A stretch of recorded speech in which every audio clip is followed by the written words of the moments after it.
এশার নামাজের পরে টানা 41 দিন একটি আমল করেন, অবশ্যই আপনার দোয়া কবুল হবে। অনেকে আছেন হুজুর দোয়া কবুল হয় না, অভাবে আছেন, দুশ্চিন্তায় আছেন, ডিপ্রেশনে আছেন, ফ্রাস্ট্রেটেড পিপল যারা, মেয়ের বিয়ে হচ্ছে না, সন্তানরা কথা শোনে না, বিভিন্ন ধরনের টেনশনে আছেন, ঘর থেকে অভাব যাচ্ছে না, বিপদে পড়ে আছেন, তীব্র অনেক বড় যন্ত্রণার ভিতরে আছেন, অসুস্থতার ভিতরে আছেন, বিভিন্ন ধরনের দোয়া আমরা আল্লাহর কাছে করি। অনেকেই বলে হুজুর দোয়া কবুল হচ্ছে না। টানা 41 দিন যদি এই আমলটি করতে পারেন, অবশ্যই আল্লাহর পক্ষ থেকে সাহায্য আসবে। আমি নিজে আমল করে ফায়দা পেয়েছি এবং শায়েখ আহমদ সারহিন্দি রহমতুল্লাহ আলাইহি উনি আমলটার কথা বলেছেন, উনি আমলটা করে ফায়দা পেয়েছেন।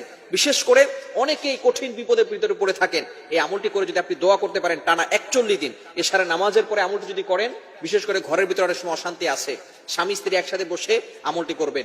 বিশেষ করে অনেক সময় সন্তানরা কথা শোনে না, বারবার সন্তান বিপথে চলে যায়, আপনি সন্তানকে বলেন ডান পথে চলতে, সন্তান চলে যায় বাম পথে। বিভিন্ন ধরনের বিপদ আমাদের সমাজের ভিতরে আছে না নাই? এই যত ধরনের বিপদ আছে না কেন, যত ধরনের বিপদ নিয়ে আপনি আল্লাহর কাছে দোয়া করবেন, সকল ধরনের দোয়া আল্লাহ পাক রব্বুল আলামিন আপনার জন্য অ্যাকসেপ্ট করবেন। তবে হারাম দোয়া আল্লাহর কাছে করা যাবে না। বিশেষ করে কিভাবে আমলটা করবেন, চমৎকার একটি আমল। আপনি 100 বার দুরূদ শরীফ পড়বেন, আল্লাহুম্মা সাল্লি আলা সাইয়্যিদিনা মুহাম্মদ। এশার নামাজের পরে আপনি সেখানে বসবেন, সুন্দর করে বসে অবশ্যই পবিত্র অবস্থা আমলটি করার চেষ্টা করবেন। আপনি এশারের পরে নামাজ পড়ার পরে সেখানে বসে পশ্চিম দিকে ফিরেই আপনি 100 বার দুরূদ শরীফ পড়বেন, আল্লাহুম্মা সাল্লি আলা সাইয়্যিদিনা মুহাম্মদ। এই ছোট্ট দুরূদটি 100 বার পড়বেন, অথবা আপনার যে দুরূদটি পছন্দ হয় সেই দুরূদটি পড়তে পারেন। 100 বার দুরূদ শরীফ পড়ার পরে ছোট্ট একটি দোয়া, লা হাওলা ওয়ালা কুওয়াতা ইল্লা বিল্লাহ, এটা 499 বার পড়বেন। কতবার? লা হাওলা ওয়ালা কুওয়াতা ইল্লা বিল্লাহ 499 বার পড়বেন।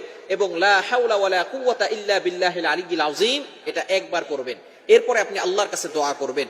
দেখবেন আল্লাহ পাক রব্বুল আলামিন আপনার যত আশা আছে, যত আকাঙ্ক্ষা আছে, যত ধরনের পেরেশানি আছে, যত ধরনের টেনশন আছে, সকল ধরনের টেনশন, দুশ্চিন্তা, ডিপ্রেশন আল্লাহ পাক রব্বুল আলামিন দূর করে দিবেন। যারা অভাবে আছেন, টাকা পয়সার দরকার, সম্পদ দরকার, এই আমলটি করেন, অবশ্যই আল্লাহ পাক রব্বুল আলামিনের পক্ষ থেকে আপনি সাহায্য পাবেন। আপনার 41 দিন টানা আমল করতে হবে না, তার আগেই আপনি দেখবেন আপনার দোয়াগুলো কবুল হয়ে যাচ্ছে। বিশেষ করে আমরা দোয়া কিভাবে আল্লাহর কাছে করতে হয় সেটাই আমরা জানি না। বিশেষ করে অবশ্যই হারাম থেকে দূরে সরে আসতে হবে। হারাম খেলে কিন্তু আপনার কোনো দোয়াই কবুল হবে না, যেই আমলই করেন না কেন কোনো দোয়াই কবুল হবে না। নবীজি সাল্লাল্লাহু আলাইহি সাল্লামের জামানায় এক ব্যক্তি কাবা শরীফের পাশে গিয়ে ইয়া রব্বে কাবা, ইয়া রব্বে কাবা, হে আমার কাবার রব, হে কাবার রব, আমাকে এটা দাও, হা কাজা, এটা দাও, ওটা দাও, এই কথা বলতে বলতে হাত উপরে উঠে ফেলেছেন।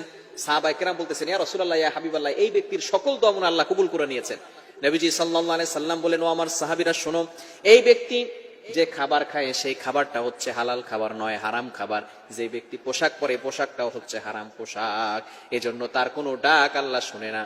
এজন্য হারাম থেকে আমাদেরকে দূরে সরে আসতে হবে। হারাম খাওয়া যাবে না। হালাল খাবেন, অল্প খান। আপনার প্রতিদিন মুরগির গোশত খেতে হবে না, প্রতিদিন গরু খেতে হবে না, প্রতিদিন আপনাকে ভালো ভালো খাবার খেতে হবে না।